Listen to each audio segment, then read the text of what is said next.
જામનગરના કલેક્ટર ભાવિન પંડ્યાની બદલી થઈ છે। તેઓની જગ્યાએ જામનગરના નવા કલેક્ટર તરીકે કેતન ઠક્કરની નિમણૂક થઈ છે। કેતન ઠક્કર જામનગર માટે જાણીતું નામ છે। તેઓ જામનગર શહેર જિલ્લામાં જુદા જુદા હોદ્દાઓ પર ફરજો બજાવી ચૂક્યા છે।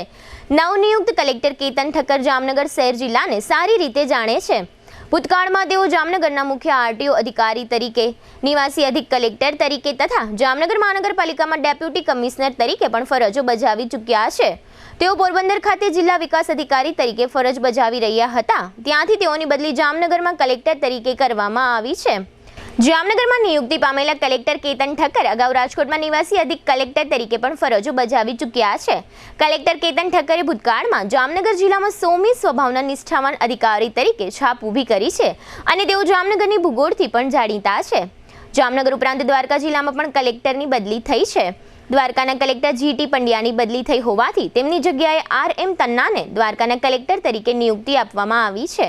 આ અગાઉ આરએમ તન્ના સુરેન્દ્રનગર ખાતે જિલ્લા વિકાસ અધિકારી તરીકે ફરજો બજાવતા હતા। આમ જામનગર અને દ્વારકા બંને જિલ્લાના કલેક્ટર તરીકે નવી નિયુક્તિ થઈ છે। સૂત્રોના જણાવ્યા પ્રમાણે જામનગરના નવનિયુક્ત કલેક્ટર આગામી બુધવારે 5મી ફેબ્રુઆરીએ સવારે હોદ્દાનો ચાર્જ સંભાળશે એમ જાણવા મળી રહ્યું છે।